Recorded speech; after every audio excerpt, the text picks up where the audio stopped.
Muchas gracias, Celeste, por aceptar presentar en el seminario de sociales. Es un momento muy emotivo para los que te tuvimos como alumna o los que te conocimos como estudiante. Celeste se graduó de la Universidad de San Andrés de la licenciatura en comunicación, con honores, obviamente. Después quedó ligada a la universidad, fue profesora de tutoriales, ganó el premio como mejor profesora de tutoriales en la universidad antes de irse a hacer el doctorado a una de las mejores escuelas de comunicación del mundo, que es la Annenberg School of Communication en la Universidad de Pensilvania, donde ahora está haciendo su doctorado y donde ya empezó a trabajar su tesis de doctorado sobre, creo que lo que vas a presentar es un tema de tu tesis, ¿no? Uno de los capítulos de tu tesis.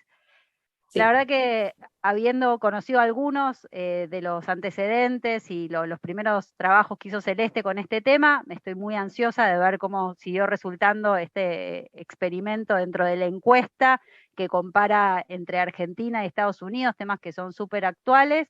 No quiero robar más tiempo, solo decir que, como dijo Silvia, es un orgullo para los y las profesoras y la universidad que personas como Celeste nos estén representando en todo el mundo. Esperamos que le digas a todo el mundo que estudiaste en San Andrés. Y ahora sí me voy a mutear y le dejo el floor, el escenario a Celeste, el escenario virtual a Celeste. Muchas gracias por venir. Hola, bueno, casi arranco llorando más o menos con las palabras de Silvia, de esta cálida bienvenida de Eugenia, así que para mí es un honor enorme estar acá en nuestra sala virtual del Seminario de Ciencias Sociales.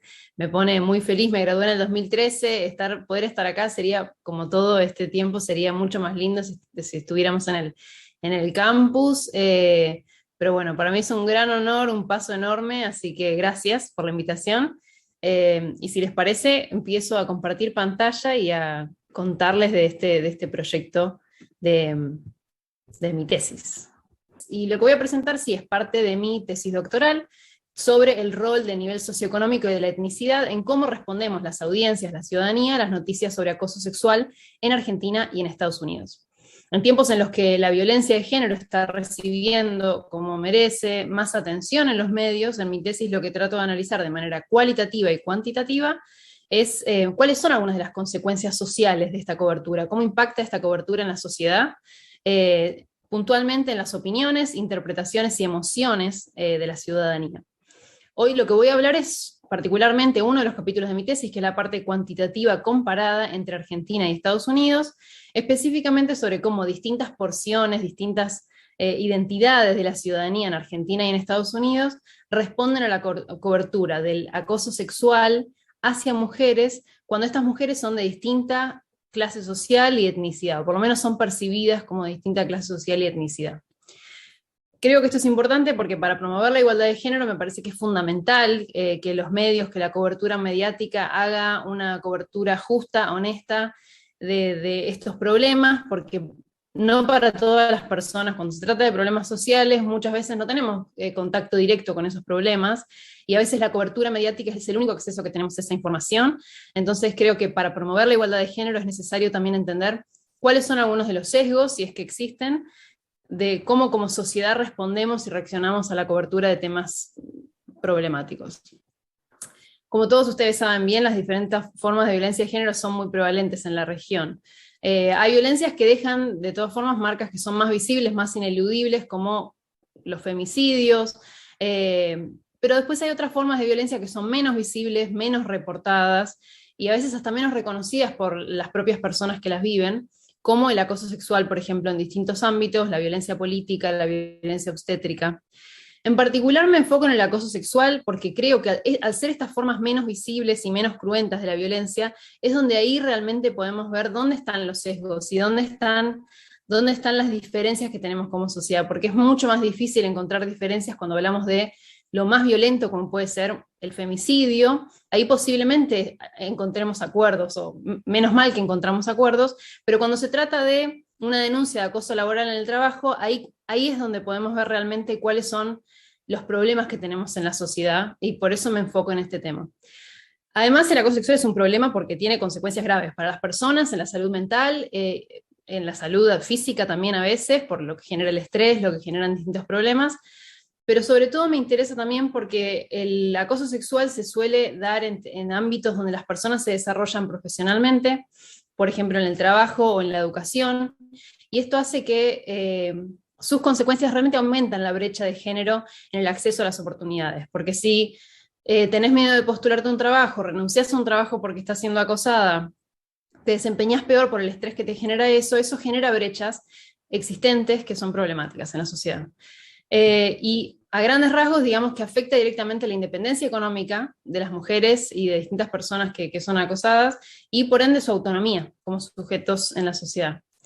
Si bien yo voy a hablar digamos, de mujeres en general, yo reconozco que en general son todavía las personas disidencias sexuales quienes son de hecho más acosadas y más violentadas en la sociedad, y eso, mi foco es en mujeres, pero eso no quiere decir que no reconozca que hay otras identidades que son mucho más violentadas por estos problemas.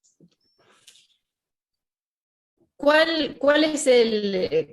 es lo que está pasando hoy en día? En los últimos años, como ustedes bien saben, estando en Argentina, esto es más claro que en muchos otros lugares y regiones, el feminismo en la región, principalmente el Ni Una Menos, que se expandió a la región y al mundo, y otros movimientos más deglomerados, más desorganizados como el Me Too, han levantado la voz en contra de la violencia de género, y esto se vio reflejado en los medios. O sea, estamos viendo, si bien no hay estudios cuantitativos súper claros de cuánto se cubría y cuánto se cubre ahora, sí está estudiado que se convirtió en un tema de agenda en muchos lugares, y esto es importante. Entonces, en este contexto, trato de entender cuáles son algunas de estas respuestas a esta cobertura que cada vez vemos que crece más y que despierta más opiniones en la ciudadanía. Yo miro los casos de Argentina y Estados Unidos por distintas razones. O sea, obviamente existen innumerables diferencias entre ambos países en relación a cuestiones culturales, de desarrollo económico, históricas, de idioma, muchas. Sin embargo, lo que yo argumento es que las Américas son una región que está poco estudiada como tal, en parte por una cuestión del excepcionalismo estadounidense. Me dice que mi conexión es inestable. ¿Ustedes me escuchan bien? Sí, gracias. No hay que confiar en Zoom siempre. Y en general no se estudia como una región las Américas por el excepcionalismo estadounidense, que argumenta que bueno, Estados Unidos es incomparable con cualquier otro país del mundo. Pero lo que yo digo es que al analizar cuestiones que son de etnicidad, de procesos de racialización, o sea, cómo concebimos a la raza, a la etnia, y de género, creo que hay muchas similitudes o muchas dimensiones en las que son comparables. Por ejemplo, bueno, son democracias con una historia institucional post-colonización, que a grandes rasgos es muy parecida, en donde las mujeres además tienen bastante libertad y autonomía, y hay muchos otros rasgos de la vida democrática que también son parecidos, como del sistema de medios, y también cómo se representa esta violencia en los medios, y cómo la presencia de la violencia machista en Estados Unidos y en Argentina tampoco es tan diferente. Lo que argumento también es que ambos países se han dado a lo largo de la historia dinámicas racializadas de migración, principalmente de migración europea y de migración latinoamericana, y se ha construido a la identidad dominante como la blanca y la europea. Esto es algo que la antropología en Argentina estudia, también está mucho más estudiado el tema de la racialización en Estados Unidos, pero es algo que está presente en ambos contextos. Sin embargo, a diferencia de Estados Unidos, en Argentina la racialización, la raza, la etnia no suele existir como una variable sociológica muy importante o que se estudie tanto. Y en parte eso, lo que dice la antropología, los estudios de sociología sobre estos temas, es porque la lógica del mestizaje latinoamericano, que en Argentina fue construida como esta idea del crisol de razas, una perspectiva de la sociedad igualitaria, donde todos somos iguales y por ende no podemos hablar de raza o de etnicidad, porque justamente lo consideramos racista, discriminatorio, sin negar que bueno, la discriminación por color de piel existe. Entonces en Argentina la clase social es una variable sociológica más explicativa, más prevalente, no solamente en los estudios académicos, sino también en la sociedad, algo que por el contrario no es el caso en Estados Unidos, donde justamente es la etnicidad, es la raza, lo que ellos llaman raza y nosotros no nos llamamos de esa manera, es la variable sociológica prevalente. Entonces creo que hay muchas dimensiones comparables y justo en esta hay una diferencia que puede ser interesante para explorar estos procesos. ¿Qué se ha estudiado sobre el impacto de la cobertura de la violencia de género en las opiniones de la ciudadanía? Yo principalmente trabajo con 3 literaturas, voy a hablar de 2 ahora por una cuestión de tiempo y para ir directamente más rápido a los hallazgos y a lo que hice. Pero básicamente primero trabajo con las personas que estudiaron, bueno, cómo se representa la violencia de género en las noticias. Y en este sentido no hay muchas diferencias entre Estados Unidos y Argentina. Se suele hablar en general que hay una construcción de la buena y la mala víctima en procesos que se los denomina de culpabilización, en donde se suele construir a la buena víctima de la violencia de género como aquella mujer en general joven, inocente, que se la presenta como prudente y que no se merecía esa violencia que recibió. En cambio, la mala víctima es una víctima que es un poco más criminalizada, que es la víctima que se la considera irresponsable y que tentó a la mala suerte y que por ende es culpable por esa violencia que recibió. Por supuesto, idealmente ninguna persona debería ser juzgada, culpabilizada por una violencia que recibe, independientemente de lo que haya hecho. Y en algunos de estos estudios lo que demuestran es que con otros crímenes violentos estas diferenciaciones no existen tanto, o sea que hay una dinámica de género fuerte acá. En Estados Unidos, por este foco también en etnicidad que hay en Estados Unidos, se ha estudiado más que las víctimas blancas son más noticiosas. O sea, cuando son violentadas, esa noticia se cubre más. Y a veces hasta se cubre de unas formas más generosas, por decirlo de alguna forma, que cuando las víctimas son afroamericanas o de otros grupos étnicos. En Argentina el foco se ha puesto en la clase social, y hay estudios que muestran que las víctimas de nivel socioeconómico más bajo, de nivel socioeconómico más alto, son más angelicales, se presentan como la buena víctima, y las de nivel socioeconómico más bajo son criminalizadas. Hay casos como arquetípicos de esto de Argentina, como el caso de Melina Romero, que casi que dispara el Ni Una Menos, porque fue una cobertura escandalosa del diario Clarín, o el caso de Ángeles Rawson también es considerado como uno de los que se presenta la víctima angelical. Por supuesto, esto no habla nada de estos casos en particular, sino solamente de cómo los medios los han tratado. Otro cuerpo de la literatura es más cuantitativo, un foco experimental, que tiene un foco empírico en el norte global, y sobre todo en campus universitarios. Entonces se ha estudiado en general estudiantes universitarios, que esto tiene, bueno, muchos sesgos, pero uno de los grandes en este tema en particular es que estamos estudiando principalmente poblaciones jóvenes con altos niveles de educación, y que son grupos muy, muy pequeños, poco representativos de la sociedad. Y lo que se hace en estos casos es que se analiza cómo distintas narrativas o aspectos que puede tener una posible noticia de violencia de género impactan en cómo la gente responde a eso. Por ejemplo, se hace un experimento donde a unas personas se les dice que la mujer, la chica, en general son casos de violación y de chicas jóvenes, había tomado alcohol y en otro caso no se dice que había tomado alcohol. O se describe que tenía puesta ropa provocadora, mostrando mucho su cuerpo y en otro caso no. Y se estudia cómo las personas responden a esto. En general lo que se ve es que las víctimas mujeres de estos casos cruentos de violencia en general, cuando se alejan de estándares normativos de belleza, del estatus social, son más culpabilizadas, como esa idea de te lo buscaste. Eso es en general lo que se ve. Sabemos muy poco en ambos países sobre cómo otros factores más relacionados con la identidad de las personas, como la etnicidad y la clase social, afectan o no cómo las personas responden a ese tipo de noticias. Además hay muy pocos estudios que miden el impacto que leer este tipo de noticias tienen no solo en cuánto se culpa a esa persona puntual por la agresión que recibió, sino en cómo haber visto esa noticia puede impactar en tu voluntad por hacer algo al respecto, por haber cambiado de opinión sobre cuán graves son estos problemas. Cuestiones que como ciudadanos podríamos hacer para realmente, desde la sobremesa en tu casa hasta la calle o en el trabajo, poder hacer algo ante estos casos. Y esas variables dependientes, digamos, están poco estudiadas, y eso es algo que yo agrego en mi trabajo.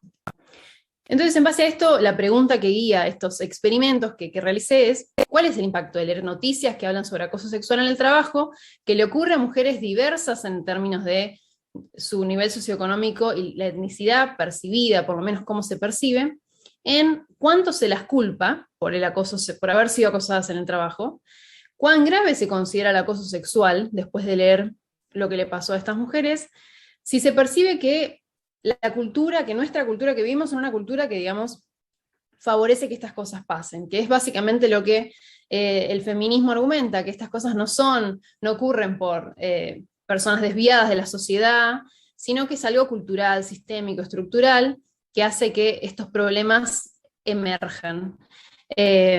Y por último, ¿cuánto expresa cada una de estas personas su apoyo a distintas iniciativas para luchar contra el acoso sexual? Entonces, principalmente mis hipótesis acá las sinteticé, porque bueno, estaba mucho más largo, pero básicamente lo que yo esperaba encontrar es que las mujeres, las disidencias sexuales, las personas más a la izquierda del espectro ideológico, más liberales en Estados Unidos, en el sentido de liberals, iban a indicar más apoyo a las mujeres que son acosadas. También esperaba encontrar que los participantes, por esta cuestión de la discriminación y el clasismo, iban a apoyar más a las mujeres blancas de nivel socioeconómico alto que a las mujeres racializadas de nivel socioeconómico bajo.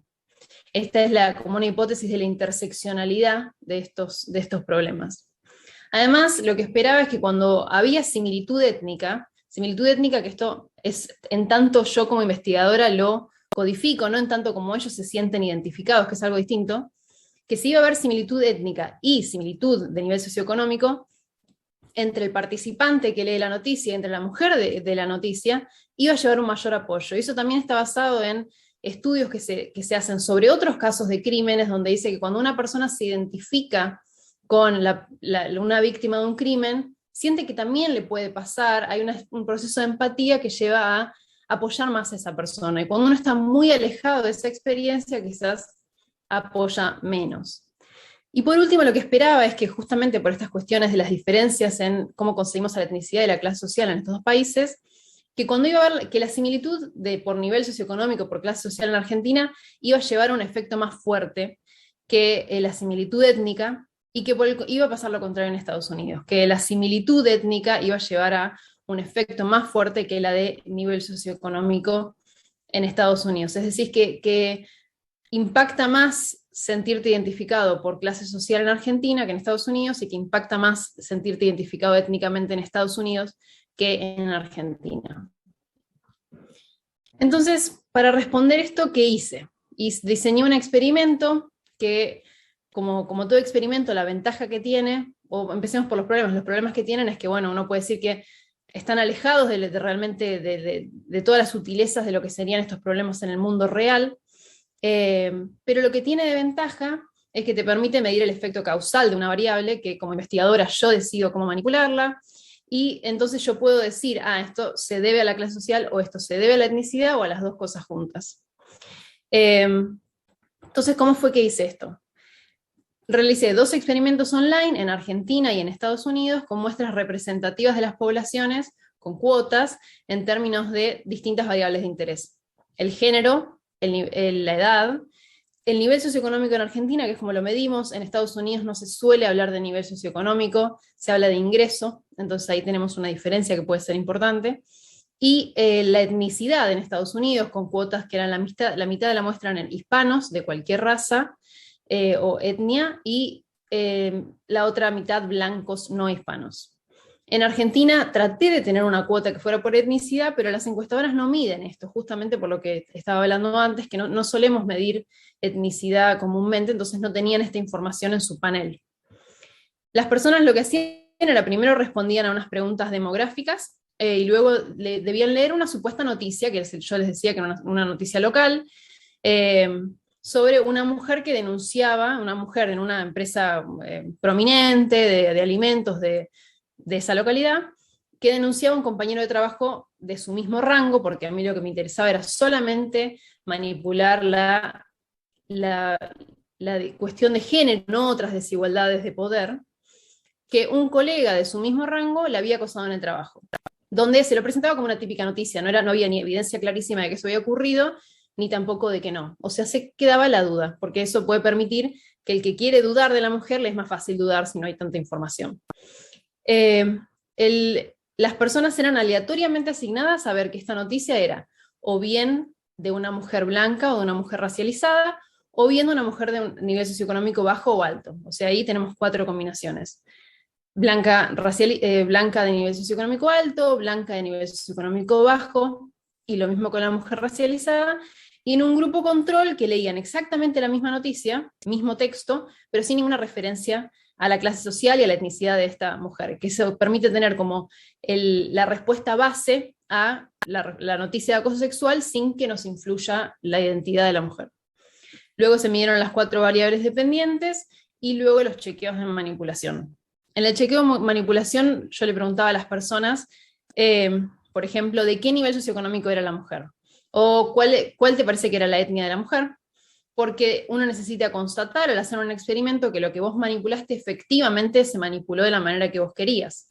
Porque si yo no puedo comprobar eso, luego si encuentro hallazgos, yo no puedo saber exactamente a qué se debió, porque por ahí mi manipulación fue muy débil, manipulé otra cosa sin querer. Lo que hice como en Argentina justamente no usamos muchos términos étnicos, yo temía que no diera en los resultados esperados, pero porque para la gente es raro decir si una persona es mestiza, por ejemplo, no es algo que digamos muy comúnmente. Entonces además sumé fotos, donde había fotos que no estaban en el experimento, y además la foto de la mujer que habían leído. Y lo que hay en los 2 países es que las manipulaciones fueron exitosas, la gente reconoció bien las fotos, reconoció bien el nivel socioeconómico, y también reconocieron bien el término étnico de la mujer que habían visto. Es interesante igual que en Argentina, comparando, casi todas las personas respondieron bien, seleccionaron bien la foto, pero dentro de las personas que leyeron la noticia que afectaba a la mestiza, que es el término que voy a estar usando, seleccionaban la foto bien, pero luego ponían otro, no todos ponían mestiza, algunos ponían blanca. Entonces esto nos habla de, bueno, lo problemático de investigar cosas sobre términos que no usamos mucho.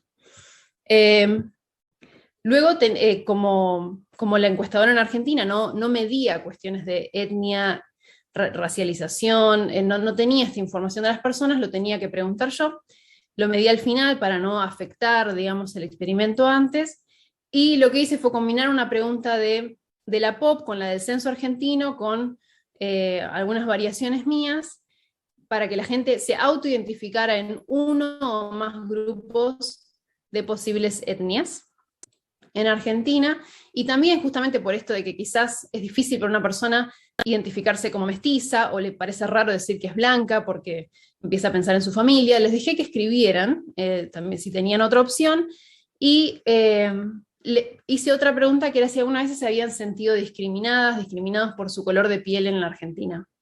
Entonces los análisis los hice teniendo en cuenta esas 2 cosas.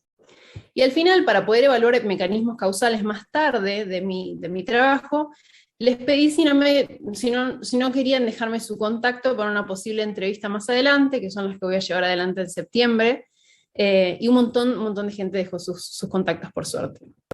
Entonces, ahora bien, ¿cómo manipulé? ¿Qué quiere decir que manipulé el nivel socioeconómico y la etnicidad de las personas? La etnicidad fue manipulada, ahora lo que estamos viendo son las noticias de Estados Unidos en inglés, y la etnicidad fue manipulada a través del uso de imágenes y de nombres. Las imágenes provienen de una base de datos que es la Chicago Faces Database, que son personas que dieron su consentimiento para ser fotografiadas, y cada imagen es evaluada por una muestra de participantes en una docena de variables. Si una de ellas es de qué etnia piensan que es la persona, pero también cuán atractiva la ven, si les parece buena, si les parece que está enojada, muchas variables sobre esta persona. Seleccioné a estas 2 mujeres porque ambas se autopercibían como blanca y como latina, en este caso, respectivamente, y también fueron percibidas por la gran mayoría de la muestra como blancas y latinas respectivamente, que es lo que a mí me interesaba, que fueran percibidas así. Además, ambas mujeres fueron calificadas en casi todas las otras variables de una manera muy similar. Entonces, si yo encuentro un efecto de la etnicidad, como en otras variables son muy parecidas, yo puedo decir esto se debe a lo que las hace diferentes, principalmente que es la etnicidad. Así que esta es la manera en que elegí a las fotos. Además, la etnicidad se manipuló a través de los nombres, que en Estados Unidos la mujer blanca se llamaba Rachel Miller, que es un apellido que suena muy blanco en Estados Unidos, y la mujer racializada de descendencia latinoamericana como Analía Cáceres, que al tener tildes todo eso también hace que suena más hispano. El nivel socioeconómico lo manipulé a través de la ropa, que la editó una diseñadora, y a través de la mención en varios momentos de la nota del trabajo de la mujer, y su salario alto, que era una ejecutiva, distintos momentos donde se habla de su trabajo, Y en la otra condición se menciona que es una trabajadora en el servicio de limpieza en esta misma empresa con sueldo mínimo, con un salario mínimo. Acá vemos las noticias de Estados Unidos en castellano, porque como la mitad de mi muestra era con hispanos, no quería excluir a nadie por su nivel de acceso a, digamos, al inglés, así que podían optar al principio de la encuesta si la querían hacer en castellano o en inglés. Así que esta es la versión en castellano de Estados Unidos, que revisaron dos personas hablantes de español mexicano y hablantes de español cubano para eliminar cuestiones dialécticas argentinas que por ahí se me hubieran quedado, aunque obviamente no la hice de voz, eso no lo había hecho, pero él aprobó, pasó su filtro. Por favor, interrúmpame en cualquier momento si quieren hacer cualquier pregunta. Y estas son las noticias de Argentina. En Argentina, bueno, la cuestión de los nombres era un poco más complicada, porque los nombres en Argentina no están tan racializados, digamos, como no tienen una connotación étnica tan clara como en Estados Unidos. Alguien que se llame Marta Rodríguez podría parecer de 1000 formas distintas, mientras que en Estados Unidos Marta Rodríguez, si bien también podría fenotípicamente ser de muchas formas distintas, son nombres que están racializados. Entonces, ¿qué fue lo que hice? Seleccioné el nombre de Agustina Moretti y de Analía Cáceres, y como estudios en antropología y sociología en Argentina muestran, sí, Silvia. No, en general en la Argentina, si vos pones un nombre muy sofisticado, como Jessamine o algo por el estilo, con el apellido Álvarez o Fernández, racializa. Racializa.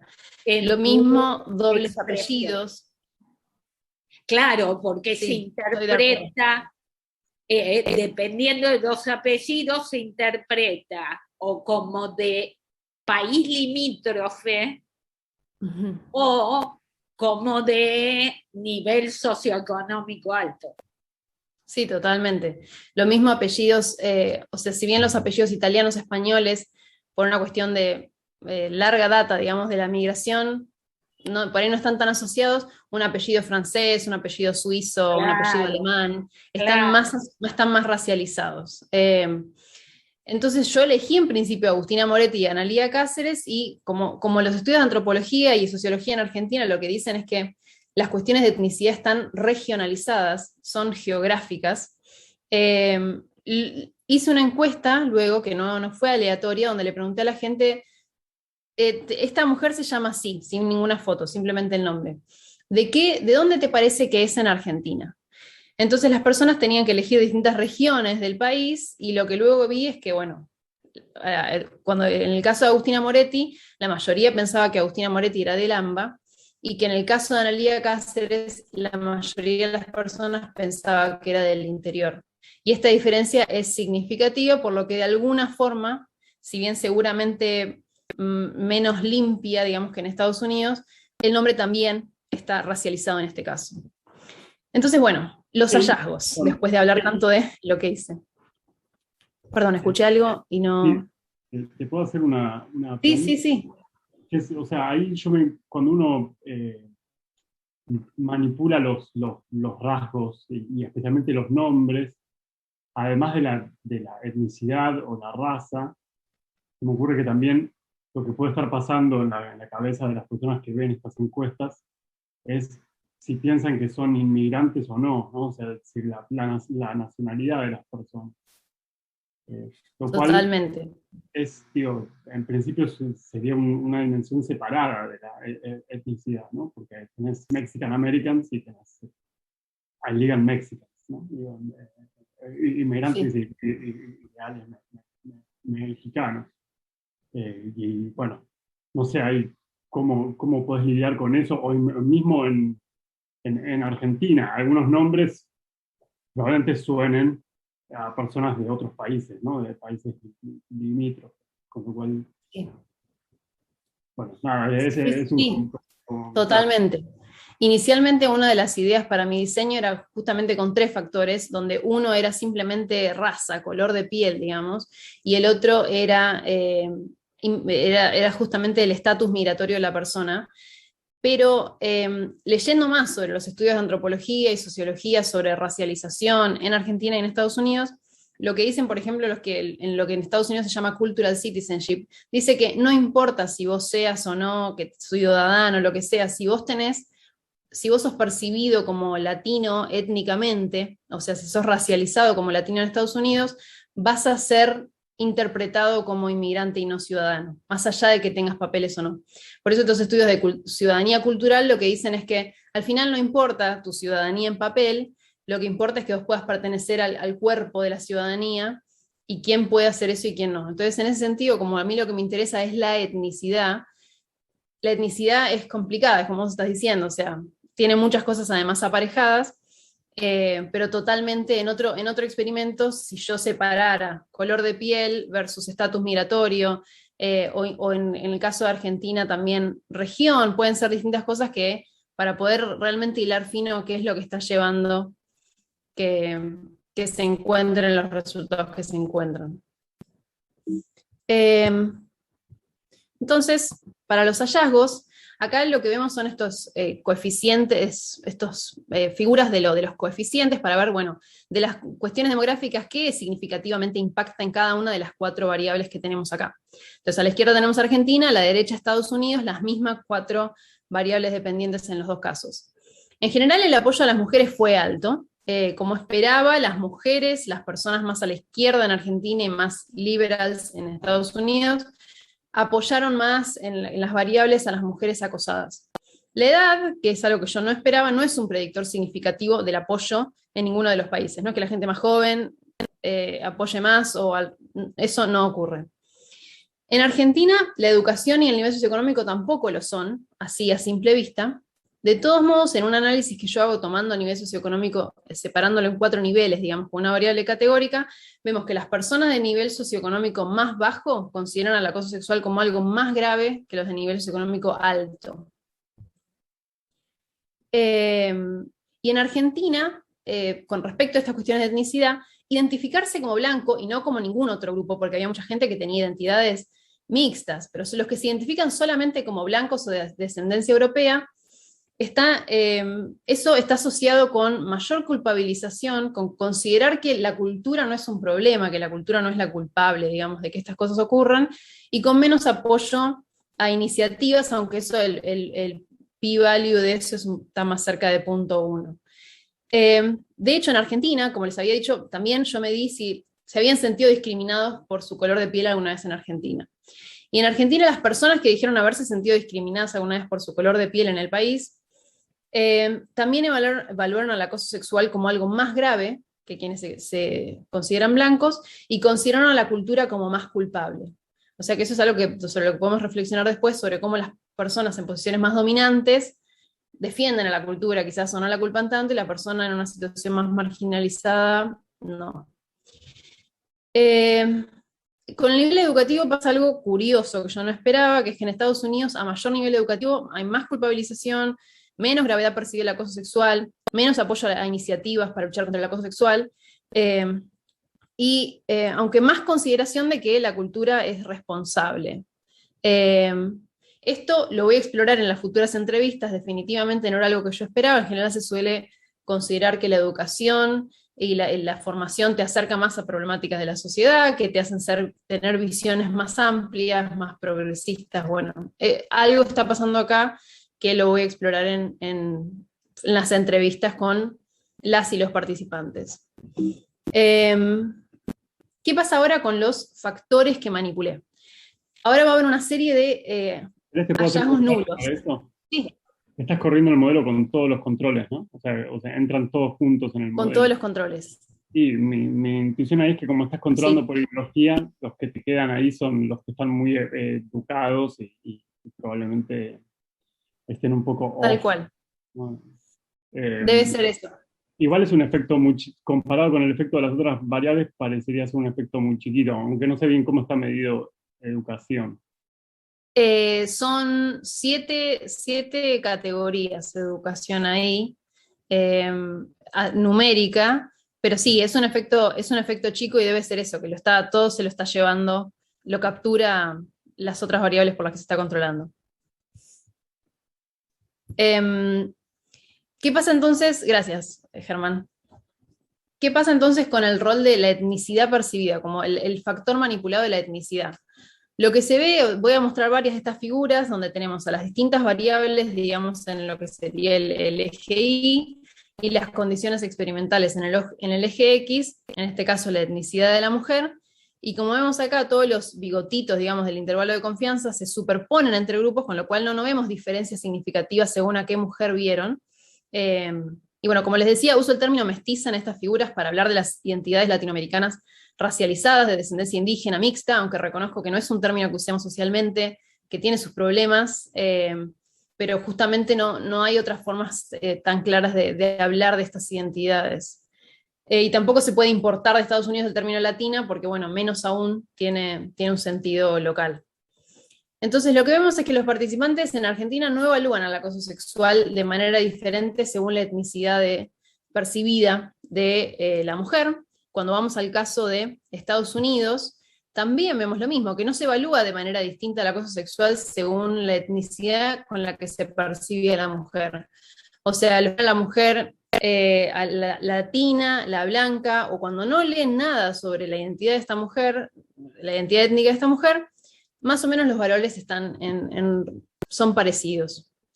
¿Qué pasa con el nivel socioeconómico de la mujer en Argentina? De nuevo, se superponen mucho estos intervalos. Los participantes, no es que hay quienes leen la noticia de la mujer en nivel socioeconómico alto, la mujer en nivel socioeconómico bajo, realmente evalúen distinto a través de las variables dependientes al acoso sexual. Voy a seguir con una serie de hallazgos nulos. En Estados Unidos, el nivel socioeconómico manipulado de la mujer tampoco hace que las personas evalúen de distinta forma el acoso sexual. O sea, independientemente de lo que hayas visto, más o menos opinás cosas del acoso sexual que son parecidas entre grupos. Una de mis hipótesis principales era esa cuestión de la interseccionalidad de esta discriminación, que ser de una mujer de un nivel socioeconómico bajo y racializada iba a llevar a que te apoyen menos que si una mujer de nivel socioeconómico alto blanca. Sin embargo, si bien hay ciertos patrones para ver, no son significativos, no hay diferencias significativas en Argentina entre estas distintas identidades interseccionales entre nivel socioeconómico y etnicidad de las mujeres de las noticias. Y en Estados Unidos pasa algo muy parecido. Hay ciertos patrones de los que podríamos charlar, pero realmente no son significativos. No pareciera que se esté culpabilizando más a ciertas identidades interseccionales que a otras. Entonces, hasta acá todo pareciera decirnos que las personas no juzgan de manera diferente a mujeres de distinto nivel socioeconómico y etnicidad. Y lo que yo me empiezo a preguntar entonces, ¿qué pasa cuando vemos cómo responden participantes de distinto nivel socioeconómico y etnicidad, digamos, ellos mismos? Entonces, veamos acá lo que ocurre cuando sumamos la variable, digamos, al análisis de etnicidad de las personas en Argentina. Esta es la etnicidad que ellos dicen tener, no es una medida objetiva o que algo que tuviera la encuesta, lo que las personas dicen. Lo que se ve es que entre las personas blancas, o sea, a la derecha del gráfico, entre las personas blancas, la mujer racializada, o sea, la mestiza, es menos culpada que la mujer blanca, o lo podemos decir al revés. La mujer blanca, cuando los blancos ven la noticia, la culpan más a la blanca por la violencia que recibió. O sea, se apoya más a la racializada entre los blancos. En otro análisis que hago, que no están representados en la figura, encuentro que las personas que se han sentido discriminadas alguna vez por su color de piel y ven una noticia de acoso a una mujer blanca, o sea, una persona racializada, leyendo sobre una mujer blanca, creen que vivimos en una cultura machista, digamos, que explica estos problemas, más que los que nunca se han sentido discriminados. Estos fenómenos de identidades marginalizadas reaccionando a identidades dominantes lo voy a reflexionar un poco más adelante. En Estados Unidos, ¿qué pasa cuando combinamos esta cuestión de la etnicidad del participante y la etnicidad de latina? Esto sí va más en línea con lo que yo esperaba, que es que cuando la noticia es de una mujer racializada, mestiza, las personas blancas en Estados Unidos la culpan más. Ahí vemos en esta figura el culpabilización, la primera parte es mestiza y lector blanco. O sea, cuando la mujer es mestiza y el lector es blanco, la culpa más que en la tercera columnita, que es cuando la mujer es mestiza y el lector es mestizo también. Es decir, los blancos culpan más a la mestiza. Y también lo que vemos es que las personas blancas están menos interesadas o expresan menos apoyo por soluciones que reduzcan el acoso. O sea, es lo contrario de lo que vemos en Argentina. En Argentina hay una especie de solidaridad de los blancos hacia las personas racializadas, y en Estados Unidos vemos lo que yo esperaba, que era la discriminación, digamos, hacia la mujer racializada. ¿Qué pasa con el nivel socioeconómico? En Argentina vemos que las personas de nivel socioeconómico alto, o sea, nuestra tercera columnita en la figura, culpan más a la mujer de nivel socioeconómico bajo que a la de nivel socioeconómico alto. O sea, cuando las personas que leen son de nivel socioeconómico alto y leen una noticia de una mujer de nivel socioeconómico bajo, la culpan más que cuando las personas de nivel socioeconómico alto leen una noticia de una mujer de nivel socioeconómico alto. Es decir, esto va más en línea con lo que se podría explicar de una discriminación por clase social o clasismo entre gente de clase alta. En Estados Unidos, ¿qué pasa con el nivel socioeconómico? Acá lo que vemos es que entre los participantes de nivel socioeconómicos más bajos, o sea, las primeras tres columnitas, bajo, medio y medio alto, que ya no es bajo, pero digamos entre los tres primeros, cuando leen que la mujer acosada es de nivel socioeconómico alto, la culpan menos y les parece más grave que cuando la ve gente que también es de nivel socioeconómico alto. Si ven, estos tres primeros, no sé si se ve mi cursor, me parece que no. Los tres primeros en la figura de arriba están un poco más bajos todos que el de entre la gente de nivel socioeconómico alto, que ahí están culpabilizando más. Y en el de gravedad del acoso sexual vemos que los tres primeros niveles socioeconómicos en Estados Unidos consideran más grave el acoso sexual cuando la mujer es de nivel socioeconómico alto que cuando es de nivel, que entre los que son de clase alta, y leen también la noticia de la mujer de nivel socioeconómico alto.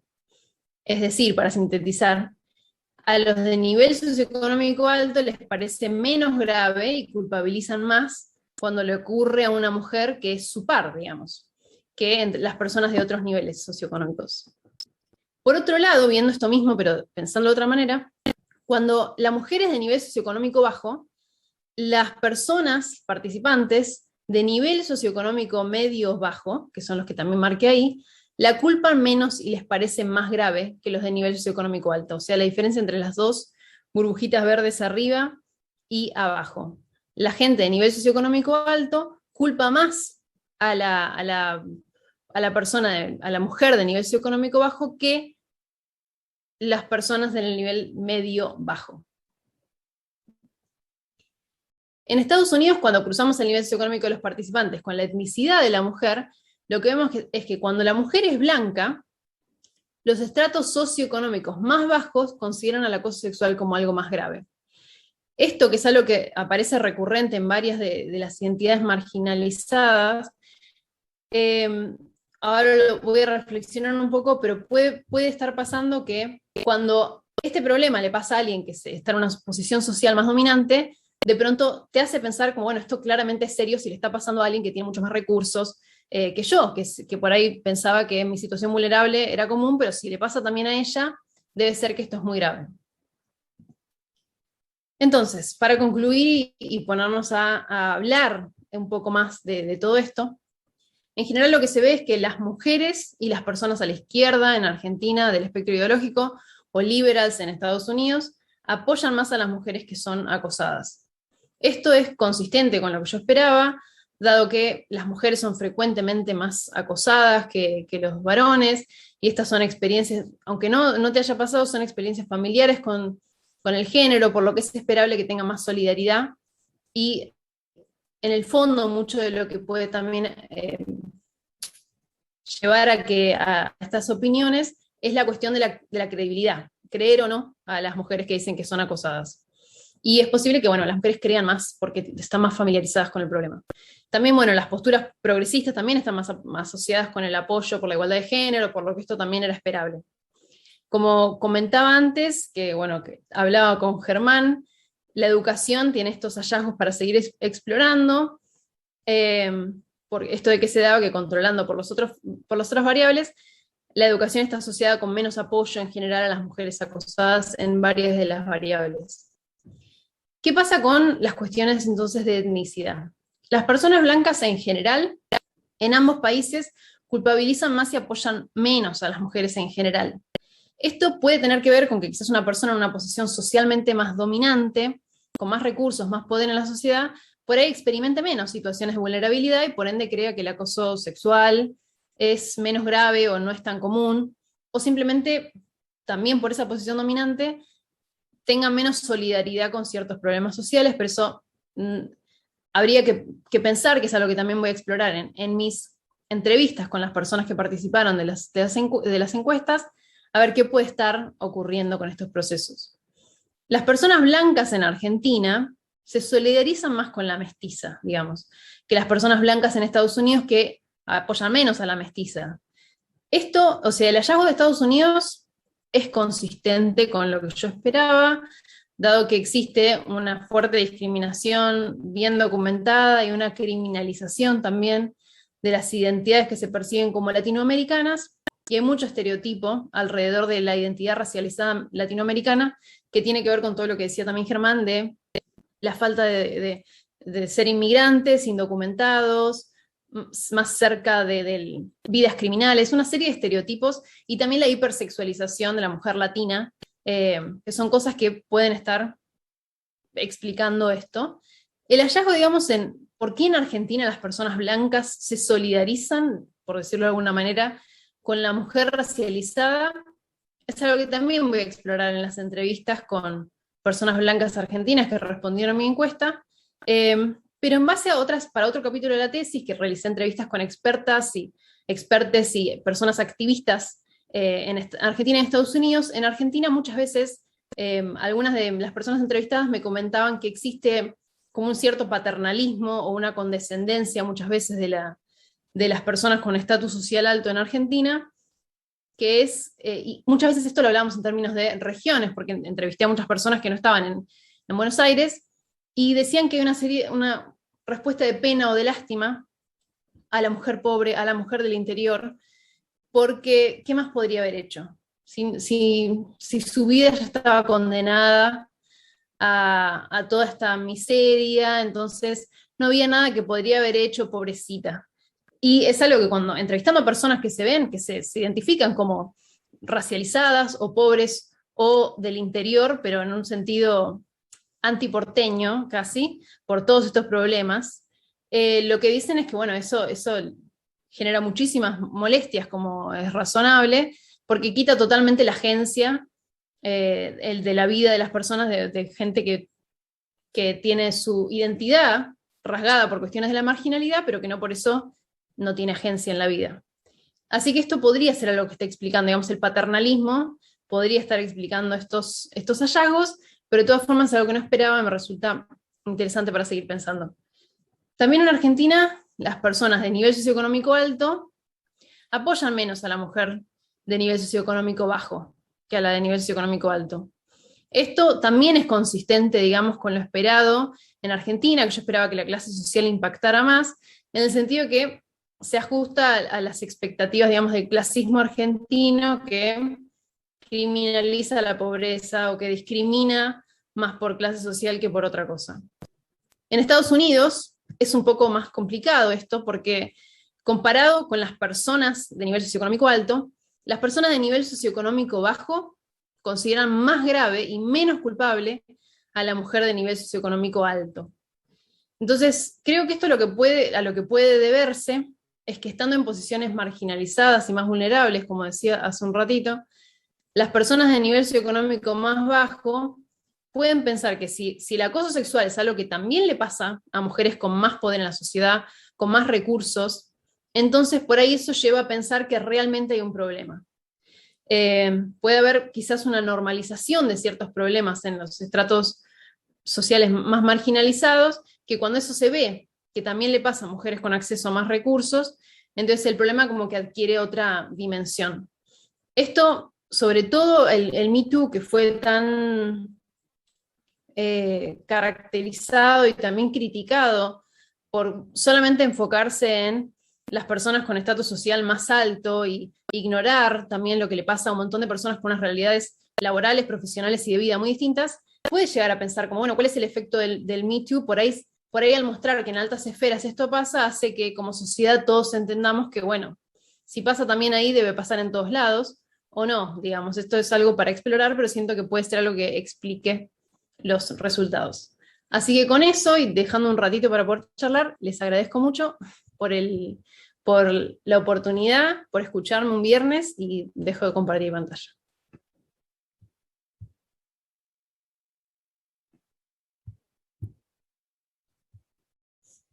No había leído el chat. Sí. Y el tamaño de la muestra, perdón, estaba en una diapositiva, no lo mencioné, 1003 en Argentina, 1004 en Estados Unidos. Así que, 1000.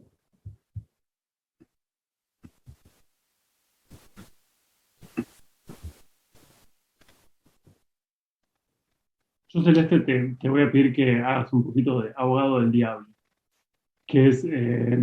Dale. a ver, una pregunta es de clarificación y la otra es que nos ayudes a entender esto, ¿no? La primera es, ¿qué significa? Quizás lo dijiste y se me pasó, pero ¿qué significa nivel socioeconómico alto? Totalmente. Esta es una de las cosas, en realidad, hablando de limitaciones. Muchas de las limitaciones que tiene mi estudio están relacionadas con que estas no son cuestiones que los sujetos dijeron sobre sí mismos.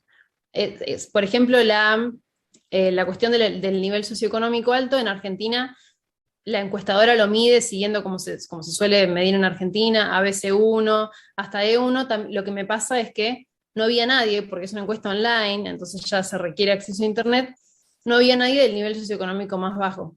Entonces, en realidad ese está vacío, que si no me equivoco se lee.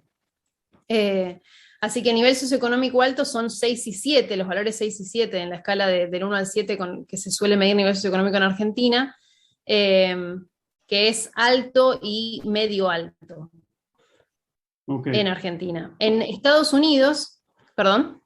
No, sí, perdón. Sí. Y en Estados Unidos lo miden como income, una variable de 26 categorías que es básicamente el salario en dólares de esa persona. Entonces ahí es mucho más arbitrario, digamos, que eso no está directamente asociado con el nivel socioeconómico, mucho menos con clase social, que es una categoría sociológica muchísimo más compleja. Por eso trato de no hablar de clase social, que tiene muchas otras cosas asociadas con consumos culturales, capital cultural y social, un montón de otras cosas, pero, o sea, en un punto casi que hasta qué punto uno puede comparar ingreso y nivel socioeconómico en Argentina cuando es distinto, ¿no? Pero bueno, sí, así estaba medido y gracias. Sí, y entonces la pregunta es, yo hubiese pensado que sin saber nada, ¿no? Pero que por ahí se activaba también este mecanismo de paternalismo, ¿no? Que es, Sí. bueno, o sea, culpás a alguien que le pasa algo malo pero que se parece a vos, decís, bueno, ¿no? Lo culpás, especialmente si tenés si crees que tenés las herramientas para lidiar con algunas situaciones en la vida, decís, bueno, o sea, Exacto. si sos una persona de un buen pasar económico, con educación y qué sé yo, siempre podés, si te acosan sexualmente, podés Algo puedes hacer. tener un abogado, qué sé yo, no sé, hacer un montón de cosas. Exacto. No digo, qué sé yo, la empleada doméstica que fue acosada sexualmente por Strass-Kahn en Nueva York, bueno, esa mina no tiene muchas armas para defenderse. Y me sorprende que no se active eso. Entonces digo, ¿qué están pensando? ¿No? Y entonces, las personas de nivel socioeconómico alto en Argentina. Y ahí, entonces, por eso me surgió la pregunta de, bueno, ¿quiénes son? Por ahí en Argentina, a las personas que consideras nivel socioeconómico alto son personas muy distintas que las que uno considera en Estados Unidos, ¿no? Quizás son personas que tienen bastante ingreso, pero menos de educación, no sé, Sí. ¿no? Pero bueno, ahí obviamente nos metemos en clase social y eso Claro, sí. Sí, cuando cursé la maestría en Historia, tomé una clase con Roy Ora, que era sobre la clase media argentina, y mi gran conclusión de esa clase es que es imposible hablar de clase social, es hiper complejo, así que por eso sé que a veces digo clase baja, clase alta, pero no es posible decir que mi categoría arbitraria de lo que era el income bajo es comparable con lo que es el E y D en Argentina. Como que hay muchas otras cosas que son diferentes ahí, y que son categorías muy incompletas, pero sí es raro lo que decís de esta cuestión del paternalismo y por qué no se genera, digamos, se culpabiliza más. Es cierto, o sea, sería razonable pensar que una persona que está muchísimo más condicionada, que necesita trabajar, que no tiene recursos, que tiene un trabajo informal, y bueno, realmente no es su culpa si le pasa algo así, pero también siento que hay algo de pensar que siempre la persona que está en una situación vulnerable va a querer aprovecharse, si puede me va a robar, y una cuestión toda del clasismo, donde se criminaliza a la pobreza, que siento que puede estar jugando un rol. Perdón, Silvia, vi tu mano y no te... Gracias, Silvia. Gracias a vos, Germán. No, lo que a diferencia de Germán, a mí me da más por leer que en la Argentina funciona una noción de identificación y en Estados Unidos funciona una noción de aspiración, porque creo que hay un componente importante en todo esto, que es la autopercepción. Y me refiero a que en la Argentina, quien se percibe con mejor nivel, más cómodo, por ahí dice, bueno, pobrecito este negrito o esta negrita. Eso está bien y queda bien con uno mismo, pero cuando ya se trata de alguien pobre, es algo más que un negrito o una negrita. Es alguien que llegó a la pobreza, a lo mejor porque no hizo el esfuerzo necesario y está esperando que el Estado lo banque, ¿no? Entonces, hay algo de esa identificación con quien está supuestamente en el mismo nivel que uno. Y se me ocurre pensar, no conozco a la sociedad norteamericana más que de paseo, se me ocurre pensar que esta idea de las clases bajas, de disculpar, entre comillas, ¿no?, a las mujeres de clases más altas o con más posibilidades, también puede tener que ver con una cuestión aspiracional, ¿no? Y yo puedo pertenecer a ese grupo, imagínate si a mí me pasa eso perteneciendo a ese grupo, no sé, es una idea. Gracias, Silvia, lo voy a pensar, no lo había pensado en esos términos, la cuestión aspiracional.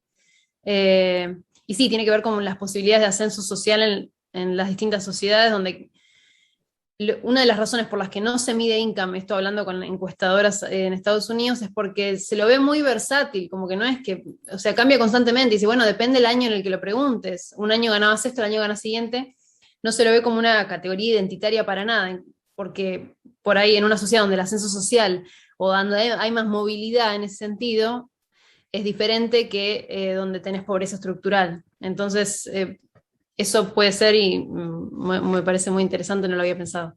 Gracias. Euge, tu manito. Sí, solo para apoyar lo que dice Silvia, en Argentina a veces se da una situación de criminalización de la pobreza, que está muy mal visto desde el punto de vista étnico. Todo lo que vos decís que en Argentina no hablamos de raza tiene que ver con que de eso no podemos hablar. Entonces, creo que lo que puedes ver ahí también es como que criminalizar la pobreza no está tan mal visto como criminalizar la etnicidad. Claro. Como que es un permiso que los argentines nos podemos dar, pensar mal de los pobres, y no pensar mal de la gente racializada, como decís vos. Claro. Sí, porque socialmente está mucho más presente la cuestión étnica en Estados Unidos, entonces ante eso incluso puede haber muchísimo, digamos, el efecto mismo de la encuesta de no querer responder si sos blanco, algo malo, entonces por las dudas hasta exagerás tu apoyo, también pueden pasar un montón de dinámicas del testeo mismo. Sí, y tengo una pregunta relacionada con eso, que es una pregunta descriptiva de tu muestra, que es cómo se autodefinió la gente de tu muestra. Es una cuestión de curiosidad que tengo. O sea, Sí, si la sí. mayoría se definían como blancos, la mayoría se definían como mezclados, o qué. Sí. Bueno, en Estados Unidos es hiper complejo. Yo también, si bien tenía los datos de la encuesta, hay una variable que la encuestadora me dio diciéndome si esas personas eran hispanas o no. Las personas hispanas pueden ser de distinta raza, digamos. Y yo tengo la variable, digamos, de si eran hispanos o no, según la encuestadora, que en algún momento lo midió, y eso está asociado con la nacionalidad de las personas y todo. Ahí, por ejemplo, estaban los españoles como hispanos, yo lo saqué cuando hice esta cuestión, pero eso es algo que la encuestadora había medido.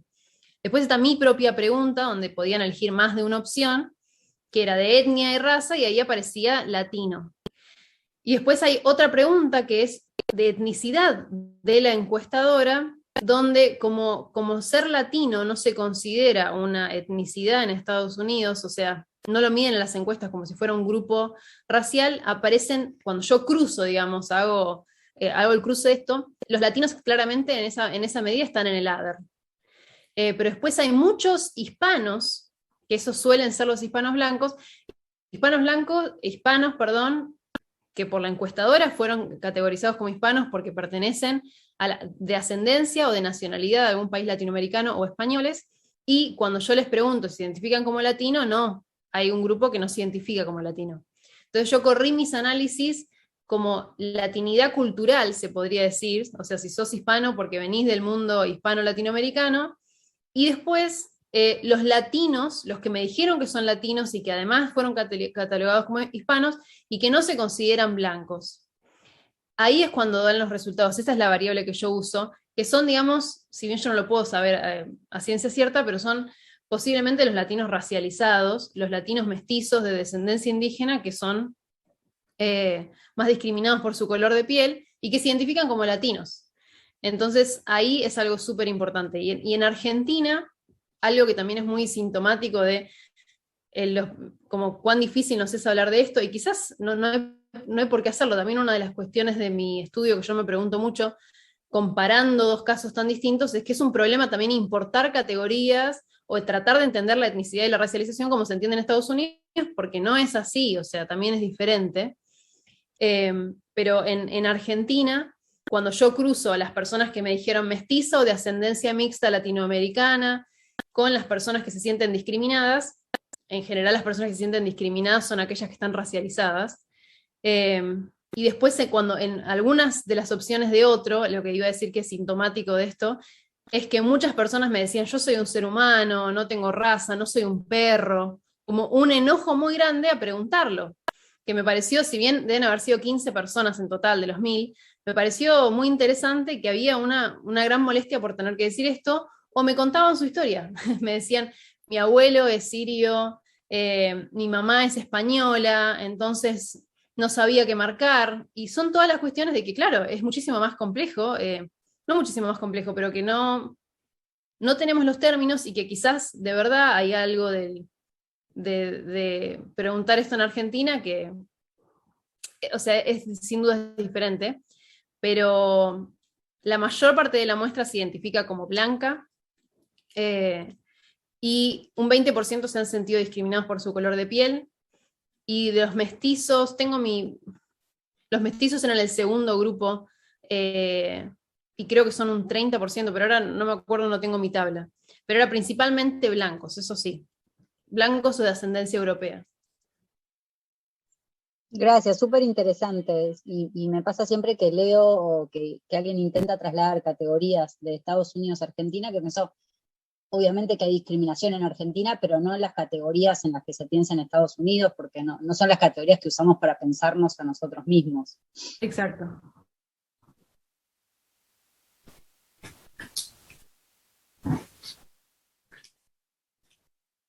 Carlos. Bueno, Celeste, cambiaste de lugar en la pantalla, se fue alguien. Te estaba buscando. Me gustó mucho la presentación. Nada, tengo algunos comentarios para hacer. Me preguntaba el rol, porque acá nos enfrentamos a dos países que son parecidos y diferentes, ¿no? Una de las diferencias es la religiosidad que hay en Estados Unidos, ¿no? Y el protestantismo. O sea, ahí me parece que el lugar, yo no soy religioso, pero he escuchado alguna vez lo que las personas católicas dicen de la pobreza, y en general hay respecto de la pobreza una mirada bondadosa, vamos a decir. En la tradición protestante creo que es diferente. Me parece que tu trabajo es muy rico y que lo que decía recién Eugenia de las diferencias de las categorías, cómo se utilizan, es el trabajo que vas a tener que hacer y es en lo que va, para mí, puede estar muy interesante finalmente el trabajo, ¿se entiende? O sea, no evitar la comparación, sino ver qué podemos comparar, porque al fin y al cabo somos humanos y algunas cosas haremos de la misma manera o disfrazadas. Yo siempre discuto con un amigo mío esto que dice Eugenia, ¿no? De la cuestión, yo le digo que los argentinos somos menos racistas que los estadounidenses y él me dice que no, que eso está que es tabú, que está tapado y que aparece de otra forma. Bueno, ahí me parece que es lo que hay que indagar un poco.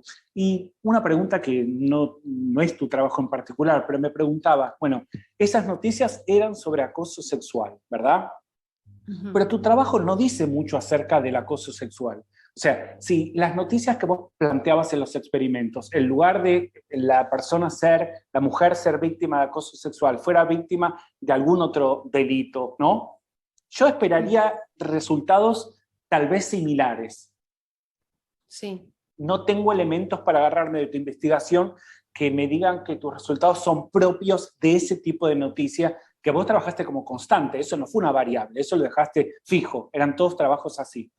Quería saber tu reacción, si te parece que tu intuición iría en la misma dirección o no. Y me encantó la presentación. Eso... Gracias. No, eso es muy interesante, porque es cierto, yo en algún momento, y también sería interesante ver qué pasa si haces esto mismo con dos casos de violencia de género distintos, sin irse a los extremos, porque de vuelta digo como que en el femicidio por suerte uno no ve diferencias actitudinales muy grandes, pero si hubiera un caso de... por ejemplo, casos de abuso sexual en parejas o presunta violencia doméstica en una pareja. Un caso así y un caso de acoso sexual, por ahí uno ve como, bueno, ¿qué de todo esto está pasando por la violencia en particular? Pero es cierto, las noticias todas hablaban de acosos laborales donde un colega del mismo estatus hacía las mismas cosas. Y eran todas las cuestiones que son esos grises que en Estados Unidos le dicen el he said, she said, porque todo puede ser como, bueno, depende, pero comentarios inapropiados sobre la vida sexual, miradas perturbadoras, distintas cosas que uno, si quiere no creerle a la mujer, puede decir fácilmente que está exagerando. Las variables dependientes todas eran sobre acoso sexual. Yo no quería hablar sobre violencia de género en general, justamente porque quería medir qué opinaba la gente sobre el acoso sexual. Entonces eran todas preguntas acerca de, por ejemplo, la de culpabilizaciones sobre esa mujer en particular. Creo que esta mujer está exagerando. O creo que el hombre estaba tratando de ser buena onda. Digamos, ese tipo de preguntas sobre el caso puntual. Y después otras eran sobre la gravedad del acoso sexual, por ejemplo, son preguntas sobre... creo que el acoso sexual, o sea, no había ninguna que fuera particularmente así, pero creo que el acoso sexual es un problema grave en la sociedad. Todo apuntaba a eso. Algunas al revés, como creo que no es grave. Pero sí, todas eran del acoso sexual, y yo creo, si voy a pensar esto en otros casos de crímenes, esto es más difícil por ahí, la literatura que trabaja con otros casos de crímenes que no son de género, ven procesos distintos, o sea, no se culpabiliza a la misma persona a alguien que lo roban violentamente, o sea, ahí sí más o menos sabemos que hay algo que pasa con la violencia de género, que se culpabiliza más a la víctima que en otros casos de violencias. Pero, ¿qué podría pasar si es un caso también gris de una violencia donde podría ser algo que también pasa en el trabajo, o que es acoso en el trabajo, pero de un varón a un varón? O sea, hay un montón de cosas donde es cierto que por mi manipulación, que siempre son mujeres acosadas, siempre son hombres acosadores y siempre es en el trabajo, no puedo capturar realmente, digamos, qué es lo propio del caso, y eso es cierto. Pero no estoy segura de si veríamos lo mismo en un caso de violencia diferente, violencia, digamos, no de género. Siento que quizás no veríamos eso. Pero en otro caso de violencia de género, un acoso sexual en la calle o si hubiera sido en la universidad, sí, seguramente eso sería muy parecido. Pero no si te acusaron de robar algo en el trabajo, no sé si ahí pasaría igual. Quizás sí, quizás mis expectativas serían parecidas, que se criminaliza al pobre, que se discrimina pero quizás veríamos algo distinto, puede ser, no lo pensé y lo voy a pensar. Gracias.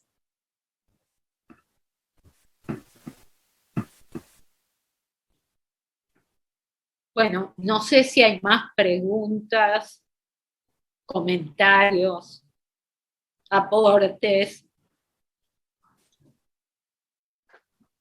No, yo quería felicitar a Celeste por la presentación, que me parece que está buenísima, súper clara, ya lo dijeron todos, y también que quedo muy atenta a qué encontrás en las entrevistas, ¿no? A las diferencias que encuentres en las entrevistas, que te pueden llegar a ayudar a entender, bueno, por qué las reacciones son distintas en Estados Unidos y en Argentina, y si hay algo específicamente del acoso sexual en el trabajo, en situaciones de ambigüedad, que incluso son ambiguas muchas veces para la propia persona que las vive, porque es muy difícil, te cuenta una noticia así, bueno, mucha gente debe hacer como memoria de cuando le pasaron cosas similares, y entonces si en las entrevistas encontrás también una explicación a estos patrones distintos en Argentina y Estados Unidos.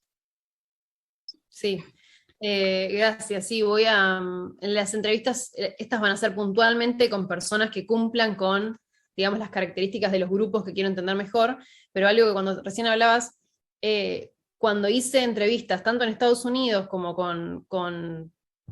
en Argentina, con feministas, activistas, personas que trabajan en refugios de mujeres que van por situaciones de violencia de género, una de las cosas muy frecuentes que me contaban en las entrevistas estas personas expertas, se podría decir, es que cuando se trata de estratos socioeconómicos bajos, que en Estados Unidos eso estaba totalmente conectado con latinidad, en general eran mujeres que estaban hablando de mujeres latinas, pobres, inmigrantes, decían que es muy difícil, dice, el paso más difícil que encontramos en nuestro trabajo es que reconozcan que eso es violencia.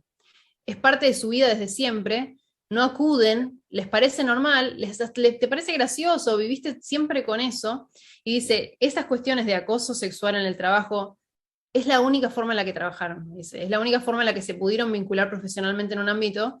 Entonces quizás siento que algo que puede pasar es que cuando ves que le está pasando a alguien de nivel socioeconómico alto, ahí decís, a ver, quizás, no sé, o sea, esto es algo que tengo que explorar en las entrevistas de nuevo, pero sí es algo que las personas expertas me comentaban, como que concebir el problema es distinto según tu posicionalidad en la sociedad, porque está atado totalmente a tus experiencias. Yo no les pregunté, ¿fuiste alguna vez acosada o acosado en el trabajo? Pero por ahí vería que hay gente de nivel socioeconómico bajo que dice que no, pero porque el problema es reconocer qué es el acoso sexual también. Así que gracias. Gladys levantó la mano. Sí, buenas tardes. ¿Se escucha así? Sí, perfecto. Ok, un par de comentarios. Yo, bueno, vengo del mundo del derecho y me quedé pensando en algunas de las cosas que dijo Celeste, que estuvo muy buena la exposición, que por un lado creo, no sé, por ahí estoy equivocada en este preconcepto que tengo, que a veces cuando uno escucha de denuncias o de situaciones de acoso en gente de clase más baja, para el de clase más alta hay como una situación de considerar que quizás se está queriendo aprovechar económicamente de alguien de clase más alta haciendo este tipo de denuncias y descree del problema real.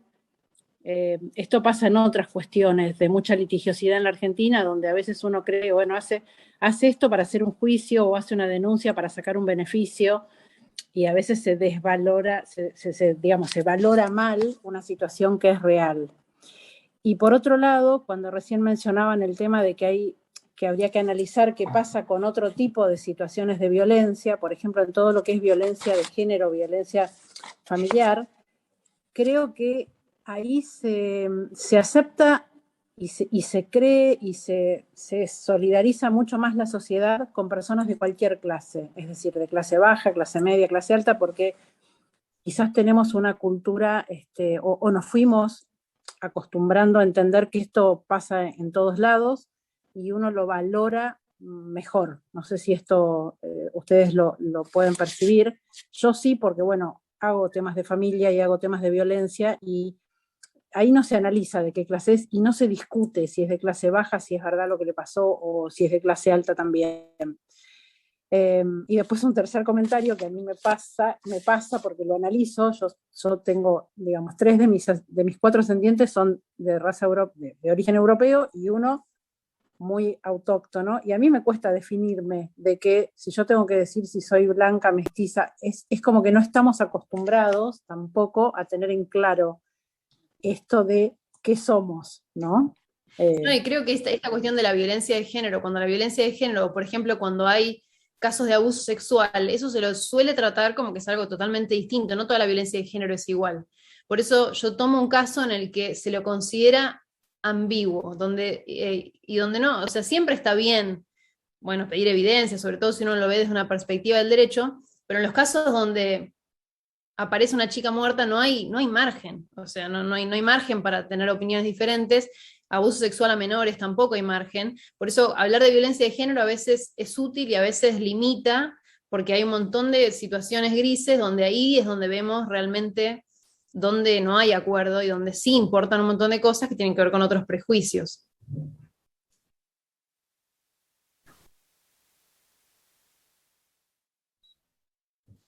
Bueno, comentarios, aportes, preguntas quedaron.